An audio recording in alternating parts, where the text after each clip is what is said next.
It's got to be real. Be real. Be real.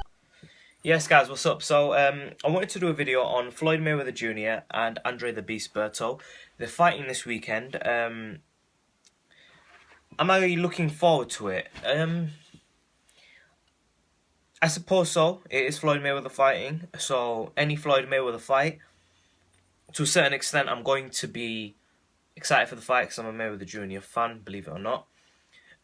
However, I do feel like this is going to be a very easy fight for Floyd Mayweather. There's a couple of intangibles which I've touched upon in the past, but this is going to be my official prediction video of what's going to happen in the fight, and we're going to really go into depth about how I see this fight going with Andre Berto and Mayweather Jr. And just a few different dynamics, I think, of the fight. Now, with this fight, I believe that Floyd Mayweather Jr., obviously, he's going to win the fight. In boxing, everyone stands a chance, as does Andre Berto. He stands a chance also. No matter, people tend to... The odds can sometimes favour one person so much. You've got to remember that in boxing, anything can happen. One punch can change the fight. However, statistically speaking, Floyd Mayweather Jr. has never lost. So the chances of him losing against a person who has lost several times, like Andre Berto, he was struggling to outbox Josito Lopez. So, it's difficult to say that he can outbox Mayweather. Does he stand a puncher's chance? Yeah, he stands a puncher's chance. But Floyd Mayweather Jr., when have we ever seen him tagged really flush on the chin? Not really hard enough and flush enough for him to get knocked down. So therefore, you can't really say that Mayweather Jr., there's much of a chance of Floyd Mayweather Jr. getting knocked out, because that's very unlikely, simply because, he's faced the best, he's beat the best, and in his whole career, not only has he never lost, he's never gone down, apart from the Zab Judah knockdown. But that was because he kind of walked into it, and it was more of an off-balance knockdown than something that really shook him up. We've seen him shaken up by Shane Mosley. We've seen him shaken up by Manny Pacquiao, Maidana. But we've never really seen him, get stunned that badly where he's had to, touch his glove on the canvas or be knocked down. So Mayweather Jr., and even if he did get knocked down, there's always a chance you get back up and you can recover yourself. But he hasn't even got to that level of getting knocked down and having to recover. So Mayweather Jr., I don't think he's going to get knocked down. It's very unlikely. Looking at the statistics of the fight, look at Mayweather Jr.'s past record and look at Andre Berto's past record, and that's all we've got to work on. And you look at it, and you've got to say Andre Berto doesn't stand much of a puncher's chance because Mayweather Jr. hasn't even been down. Mixing that into, can he outbox Floyd? I don't think he outboxes Floyd. So, how do I see his fight going? I see Mayweather Jr. outpointing Andre Berto. I don't think Andre Berto will get himself knocked out. I don't think Mayweather's got the power to... At 140... Because you got to remember, right? We're not in the olden days where you weigh in at the same day of the fight. It's a day before. And in that time period from the day before up until the fight, you have a lot of time to recuperate your body, to really replenish your muscles, get hydrated, get big if you want to get big. Because if that's your advantage, that you're going to use your power, then you can have a lot of time to, chunk out. And Andre Berto does look like he's a big lad. He's not a small person. He's quite a muscle-bound person. So I see him adding that extra weight on, rehydrating. And Floyd's going to be Floyd. He might add on a few pounds. He might, stay at the same weight, but he's going to be more or less very trim.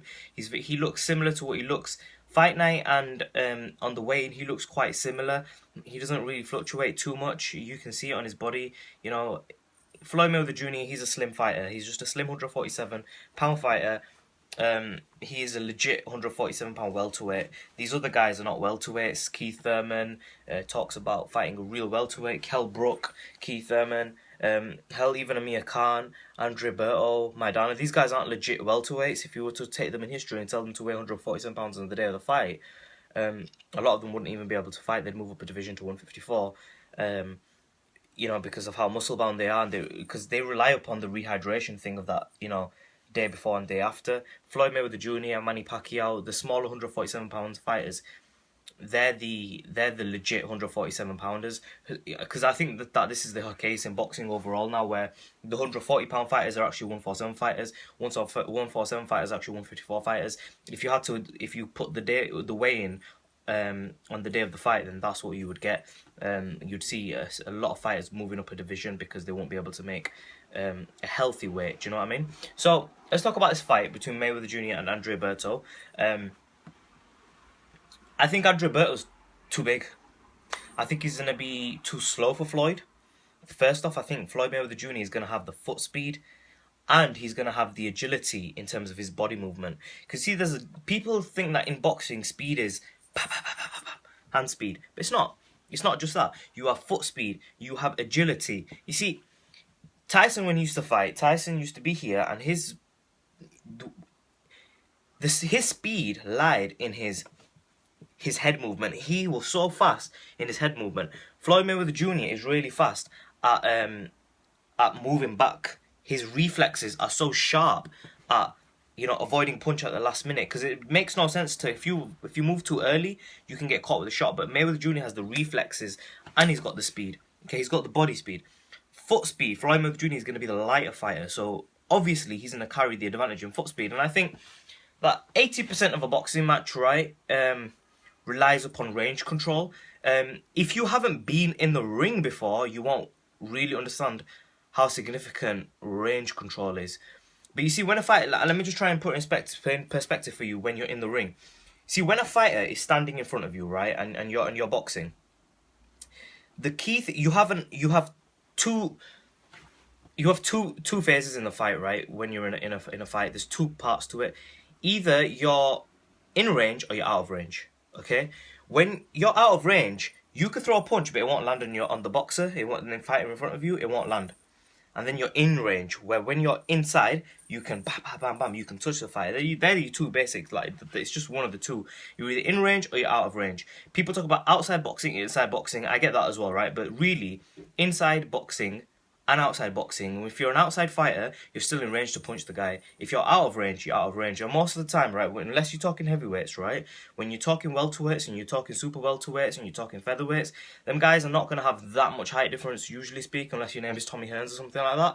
So in this fight, Andre Berto and Floyd Mayweather Jr., how much is the height and arm length difference? It's not going to be that considerable. Do you know what I mean? So I think this, right, I think that Floyd Mayweather Jr. wins the fight of, he's going to have the faster feet, therefore, and he's got better ring IQ and experience, so he's going to carry range control like that. He's going to get the range control straight away. Manny Pacquiao, when he fought Floyd, struggled in range control. Normally, Pacquiao's good at range control because he can jump in and out really fast, but I think after the Marquez fight, he lost that. I think we would have seen a different fight prior to Marquez than we've seen now with Mayweather and Pacquiao after the Marquez knockdown, because Pacquiao no longer had that significant. He was reluctant to jump in, and that's what his advantage was. He can get knocked out, but it was his advantage. That's where he could beat loads of fighters as well. It's a risk, but he used to take it, and it served well for him. In fact, when he fought Floyd, he wasn't willing to jump in like that, and Floyd just dominated. But yeah, in this fight with Berto and Mayweather, range control goes to Floyd. Foot speed goes to Floyd. Timing goes to Floyd. Okay? Andre Berto, he's got fast hands. But you see, the way I look at this, right, Andre Berto is orthodox, if I'm correct. Unless I missed something. Andre Berto is orthodox. He is an orthodox fighter. Therefore, Floyd Mayweather Jr.'s defense is not going to be off-put. He's been doing this for about, all his life, like 30-something years, right? He's been using this shoulder roll, right? The shoulder roll has an answer for everything. You throw this way, you do that. You throw this way, you do that. Okay? And I'm not an expert, because I've never really used the shoulder roll, right? I've never practiced it. No one's ever taught me it. I've looked at it, but I probably know just as much as you guys do about the shoulder roll. And the truth is that Floyd Mayweather Jr., he understands the shoulder roll, how to utilize it. And if you utilize it well, mixing in, because this is the mistake Andre Berto made and a lot of other fighters make, when they use the shoulder roll, they don't actually, they just use the shoulder roll. Okay, now imagine if you're a fighter and you just fight like this, right, or like this, and you're boxing and you're coming forward and you have zero head movement. That's what Adrian Broner does. He has zero head movement. He just likes to, just use he comes forward stationary and just likes to try and use the shoulder roll. That's not the shoulder roll. The shoulder roll, you mix the head movement, you pivot backwards, you pivot with your feet, you move backwards. You use all the qualities of what Muhammad Ali had, where you use your head movement. but then you also use this as like a secondary tool, or this is your primary tool, and your head movement could be a secondary tool. You mix and incorporate all of that. Floyd Mayweather Jr. does that beautifully, and he's very experienced. So basically what I'm saying is he has an answer to everything, every single punch that Berto can throw. And Berto is quite an orthodox puncher. He's not really as unorthodox as a Manny Pacquiao. Saul Canelo Alvarez, Andre Berto, they're the two I think compare the best in terms of Floyd's old opponents. Simply because Canelo Alvarez, he had fast hands, he had lengthy arms, and he had power. Okay, Berto's a boxer puncher. He's fast as well. He's got some speed. But he's quite an orthodox fighter. Canelo Alvarez carries more power. Canelo Alvarez, I believe, carries more hand speed. When he lets his hands go, Canelo's got really significant hand speed. And Mayweather Jr. was able to pat, boom. That's what he did with Canelo, because he's so, like, he knows how to use it so well against an orthodox fighter that it just didn't trouble him at all. And I think that's going to be the case with Andre Berto, because Canelo did get in range, but when he was in range, Mayweather Jr. still did it. You know, I think the only way that we might see a little bit of a fight between Berto and Mayweather, where Berto could do a little bit better than Canelo, is because Canelo had slow feet. Berto doesn't have slow feet as Canelo. But I look at the Josecito Lopez loss, and it just makes me think like, Berto's a good boxer, but he's not great. You know, he's maybe a top 10, top 15 boxer, but he's not really a boxer. The way I see it, if you put, because we're not looking at knockdowns here, right? If you put head guard on Berto, and you put him into I would say we've got all the 147 fighters and put all head guards on them. Who would come out as the superb boxers who can really box when there's no knockdowns involved? You know, I think Keith Thurman's a good boxer, but I don't think he'd be at the top of the boxing list. You know, Mayweather Jr. would be number one. Even Pacquiao can box. You know, someone like Maidana, he can't box. He's a good boxer. He's decent. He's got boxing skill. He's an aggressive style fighter. But you know, in terms of a pure boxer, Berto isn't a pure boxer. And he's not really someone who mauls and brawls, and he's not that either. So I think that what this falls down to is, what is Berto going to come to do? Berto's most likely going to come and try and like let his hands go, be fast, be aggressive, take Mayweather out of his comfort zone, but it's not really going to happen. Mayweather Jr. likes it when you come forward. And if Andre Berto decides to try and go on the back foot, and Mayweather Jr., I think he will have an easy time there as well, because, like I said, it's all about range control. It doesn't matter if Mayweather's on the front foot so much, or if he's on the back foot. It doesn't matter if Berto's on the front foot or Berto's on the back foot. You see, there's going to be a time when they're out of range, and there's going to be time when they're in range, and the person who controls that is going to be Floyd, in my opinion. I think the only person who had a chance of beating Floyd was Manny Pacquiao. I think even Amir Khan stands a good chance, and it's because of this whole thing that who has the faster feet, who has the range control, who can control them two things. Pacquiao wasn't able to control the range, and if you can't control the range against Floyd, then you ain't doing squat. You know, Cotto cut the ring off pretty well, Maidana cut the ring off pretty well.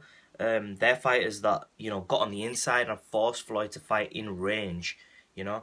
But if Mayweather controls the range in a fight, it's a shutout and it's an easy fight.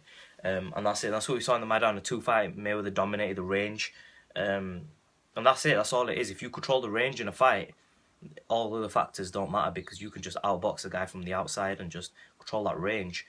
And I think that's where this fight lies. I think Mayweather Jr. controls the range. If Berto can get inside and you know, control the range, get on the inside, let his hands go, I still don't think he poses any major threat to Floyd, because I don't think Berto can break the defense of Floyd in terms of the shoulder roll. I think it's going to play a key role, and Floyd will utilise that to no end. And that's it. It's going to be easy work for Floyd Mayweather Jr. 12-round decision. If Berto gasses out Mayweather Jr. by knockout, I think that's why they've chosen this fight, because they feel they can knock and stop Berto, and plus Berto's a world champion, so it just adds on to the list of how many world champions has Floyd Mayweather Jr. beaten, you know. So easy fight for Floyd Mayweather Jr. in my opinion. I don't think it's a difficult fight. I'm not going to front like, oh, Berto could do this and Berto can do that and he can do better than Pacquiao, and he might let his hands go better than Pacquiao. He might look like he'd do better than Pacquiao, but in reality, Pacquiao wobbled Floyd. Pacquiao let his hands go, got Floyd on the ropes. And, you know, some people are talking about the video about Pacquiao. Well, I don't think Pacquiao won the fight, but I think Pacquiao did better than people think he did. It was a boring fight, but I think in terms of boxing, I don't think Mayweather Jr. outboxed him as good as people think. They did dominate him, but it wasn't as significant as people are making out. I think Berto won't be able to top Pacquiao. I think if Canelo couldn't beat him, Canelo's one of the best wins for Floyd, in my opinion, because I think Canelo was young, he was fast, he was, you know, what did Canelo not have? What did Canelo not have? He had the punching power, he had everything, but still Mayweather beat him. And then, I mean, if we're looking at the past, Diego Corrales and Castillo and yeah, I do feel he beat Castillo in both fights. I'm not one of them people who felt he lost. So many fights, man. Mayweather Jr.'s had Ricky Hatton, Robert Guerrero. It just goes on and on. Victor Ortiz. We go prior to that, Otto Gatti, Zab Judah. You know, it's just countless people. So comment section below. Please make sure you subscribe to Be Real TV. Follow me on Twitter at Be Real TV, one word. And let me know what you guys think. Who do you think wins this fight? I know people are like wanting Andre Berto and hoping that Andre Berto puts a better fight than Pacquiao and think he will. Let's take a look, see. But either way, I don't think he's gonna win. Whatever happens, comment section below. Subscribe as always. In a bit, guys.